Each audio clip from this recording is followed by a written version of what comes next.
The man is about to give birth. He writhes in pain on the bed. Something resembling a ball is vomited out of the man's mouth. The woman picks it up and sees that it's actually a radish spirit. How could the man be pregnant? Not long ago, the demon queen, fleeing from the pursuit of the new demon king, arrived in the village where the man lived and encountered the demon catcher. After a fierce battle, the demon queen knew she was about to die, so she transferred the fetus to the man's body. And finally, the little demon came out of the man's mouth. Days went by. The three lived happily together, their understanding of each other deepening. They gradually developed feelings for the little demon and gave the radish spirit a name, Huba. However, humans and demons cannot coexist. They had to sell Huba. As Huba was locked in a cage, the man reluctantly looked back at it, and eventually the man left. Huba cried in grievance. After they sold Huba, they would think of it wherever they went. Eventually they decided to redeem it, but at this point Huba encountered trouble. The chef decided to deep fry Huba, but to everyone's surprise, Huba wasn't afraid at all. Instead,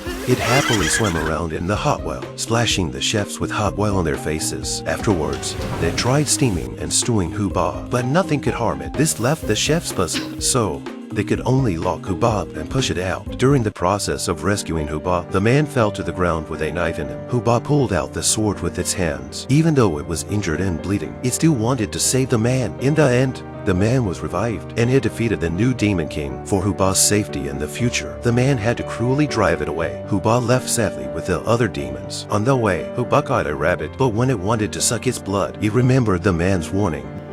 以后不能再吸血了，你要记住啊，不然以后别人会说我没有好好管教你。 It picked up some fruits and ate them instead. It wants to cuddle, but the man wasn't by its side anymore, and Huba missed its family. It decided to find them. Huba was chased by a group of children, but luckily, it met a kind demon brother who took it in. They wanted to find Huba quickly and search for it through mirrors. Finally, they found it nearby. The next day, Huba passed by them, and in that moment, as if with a telepathic connection, they discovered each other. Finally, they reunited, and Huba cried tears of joy. Looking at the scene of this happy family, I also couldn't help but shed tears. Did you feel moved when you saw it too?